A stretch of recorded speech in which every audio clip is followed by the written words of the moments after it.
Games Workshop have announced the contents of the Tau Combat Patrol, and I don't like it. My main problem is that the Combat Patrols, to me, should be you buy a couple of boxes and it gives you a core of an army, and then you start adding other units in.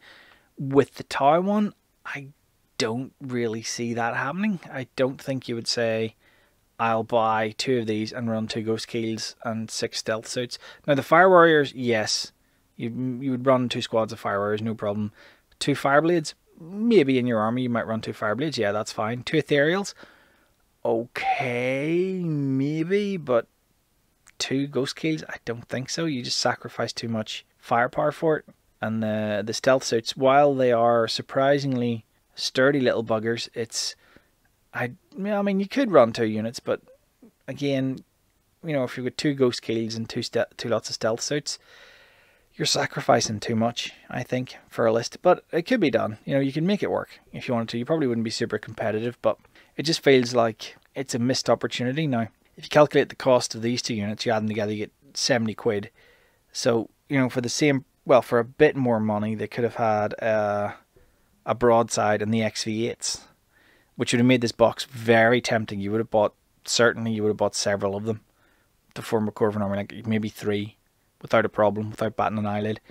You know, they could have replaced the Ghostkeel and the Steathsuits with the XV8s and a Devilfish to make it a bit less appealing, but still usable. Maybe instead of the Devilfish, a Commander or the Hammerhead gunship, which can be built as the Devilfish if you want very easily just by replacing the turret. So there were better options, I think, than a Ghostkeel. Now, if you're having the Ghostkeel, having the Steathsuits makes sense because they do synergize lovely. They're both stealthy units, so they give you a nice thematic feel, but it's not what I would have picked, and it's not what I wanted, quite frankly. But what do I know? I mean, you compare it to some of these other ones. So the Grey Knights one looks like you might buy a couple. The Thousand Suns, again, that suffers from a problem of 20 Zangors and no Rubric Marines, which from an outsider's point of view, who would be wanting to maybe collect Thousand Suns at some point, I want Rubric Marines, I don't want Zangors. I mean, I want a couple of squads maybe, but I want Marines. I'm playing Thousand Suns to play Marines, but that's just me.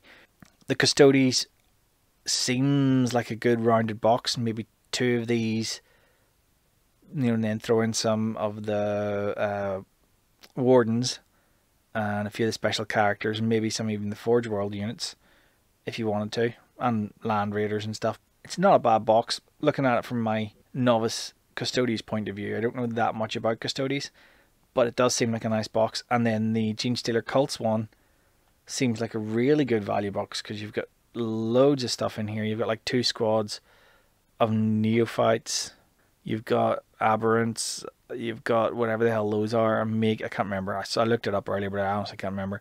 Magus and the Goliath. So you've got a lovely range of stuff in there. I mean, that's just a great value box. But like 20 Zangors? What? Why? Now, this one you've obviously got the Dread Knight, your 5 Marines, your 5 Terminators, and a Librarian. So that's a nice box. And then your 3 bikes, your 5 Custodian. They didn't put No, they didn't put the new character in there. I don't think this is any actual characters, but obviously with the kits, the Custodes kits, you can build a character out of the unit, so that's always nice.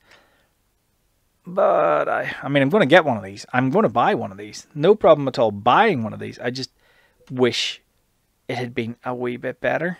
But I mean, obviously Games Workshop don't want to have boxes with discounts that are overly appealing, so you would buy lots of them, like 5 or 6, and say that's your army.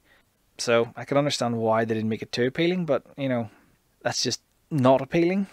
It's just, I mean, don't get me wrong, I love the Ghostkeel. It is a gorgeous model and actually really nice to build. The one I built was, I remember, being a pleasure to build.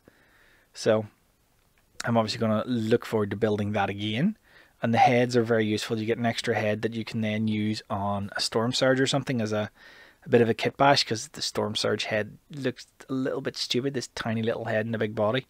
I know it's not a head. It's not like there's a head inside the suit. It's just a little sensor pod thing, but it still looks stupid. So, only one of these for me, I think.